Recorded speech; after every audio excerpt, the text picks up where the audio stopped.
ससुराल और मायका। लड़की की शादी होती है और शादी संपन्न होने के बाद विदाई का समय आता है और लड़की के घर वाले लड़की के पास एक एक करके उसके कमरे में जाते हैं और समझाते हैं।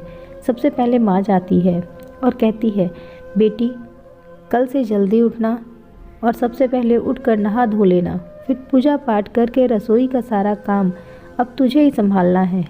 देखना कोई गलती ना करना, वहाँ तेरी माँ नहीं होगी तुम्हें कुछ समझाने के लिए। सारा काम ध्यान से करना। पति को दफ्तर से आने के बाद पानी, फिर कुछ देर बाद खाना और फिर वह जो भी बोले कर देना। सासू माँ की सेवा करना और घर के सभी लोगों का ध्यान रखना। फिर कुछ देर बाद पापा आते हैं और कहते हैं, बेटी अपने ससुराल को ही अपना घर समझना और सबका ख्याल रखना। अपने माँ बाप के मान सम्मान को मिटने ना देना बेटी। और इतना कहकर पिता की आंखों में आंसू आ जाते हैं। वह वहाँ से निकल जाते हैं। फिर भाई आता है। आंखें आंसुओं से भरी होती है और चेहरे पर मुस्कान के साथ बोलता है, लगता है तू अब ससुराल चली ही जाएगी। तू सच में जा रही है ससुराल? चलो अब तुमसे छुटकारा मिल जाएगा। अब तेरा हिस्सा मेरा हो जाएगा और अब बात बात पे कोई टोका टोकी भी नहीं करेगा और ना ही कोई माँ से मेरी शिकायत करेगा। चलो बढ़िया है, आज से तू परेशान नहीं करेगी हमको। इतने में लड़की की आंखों में भी आंसू आ जाते हैं और वह बोलती है, भाग जा पागल, नहीं तो मार खाएगा। फिर भाई बोलता है, अच्छा मेरी तरह ससुराल में किसी को पीटने ना लगना, वहाँ कोई तेरी मार नहीं खाएगा। जैसे ही हमें बोल देती है, कुछ भी वहाँ मत बोलना, कोई बुरा मान सकता है।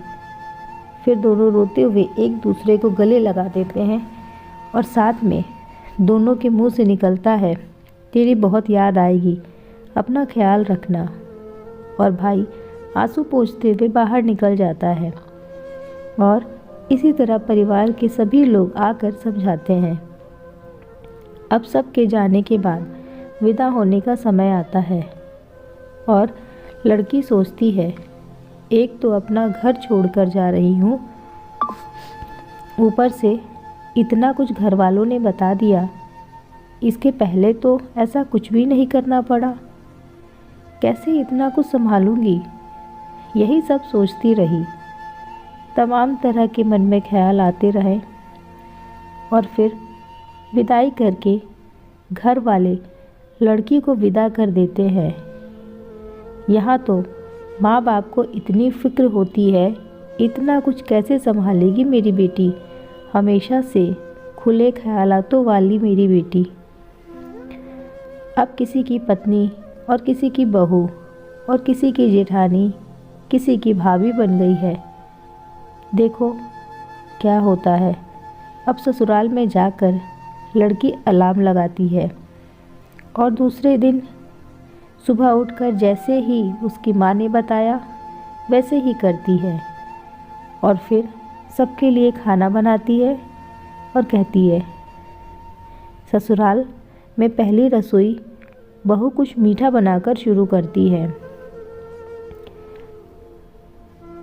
उसने सबके लिए खीर बनाई और खीर में चीनी कम रह गई, बाकी खीर बहुत अच्छी बनी थी। अब बनाने के बाद फिर सबके लिए निकालती है और सब वो खा लेते हैं, कुछ नहीं बोलते। फिर सास जाकर बेटा और पति बैठा होता है, बोलने लग जाती है, घर वालों ने कुछ सिखाया नहीं, चीनी देखो कैसी डाली थी, लग रहा था कि खीर नहीं चावल खा रहे हो। और सबसे आखिरी में बहू के खाने का रिवाज होता है, पहले तो चक्कर भी देख नहीं सकती। अब वह खाकर देखती तो सोचती है, चीनी तो कितनी कम डाली है।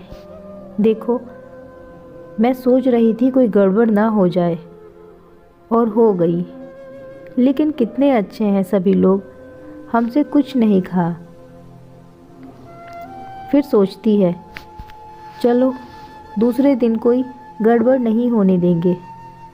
लड़की की माँ बाप का फ़ोन आता है और पूछते हैं, बेटी सब अच्छे से कर लिया, कोई गड़बड़ तो नहीं की?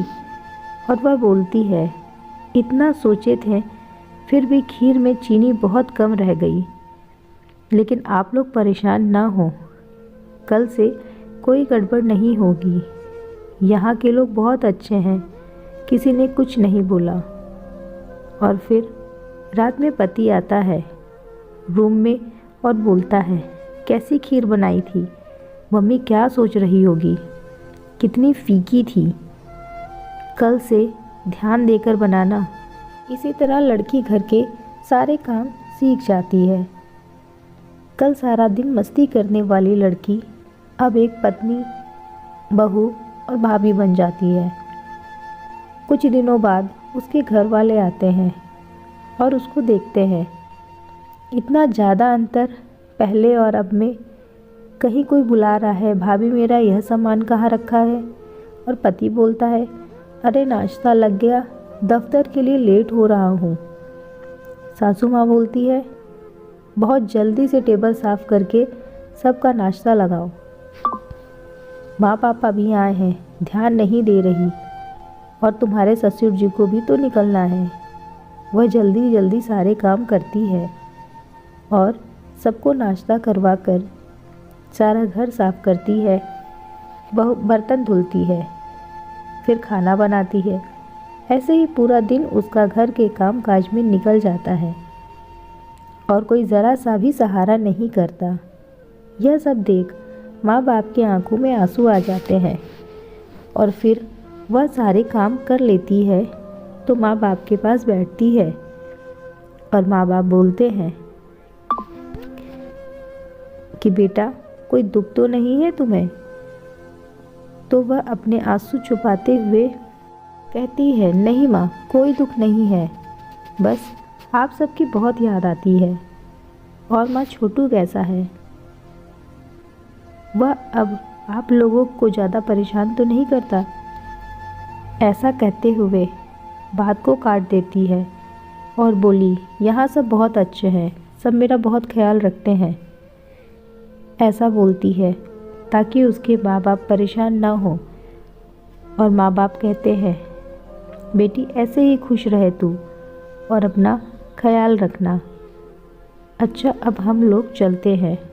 जब माँ बाप चले जाते हैं तो वह अपने कमरे में जाकर छुपकर बहुत रोती है और ख़ुद से ही बातें करती हैं।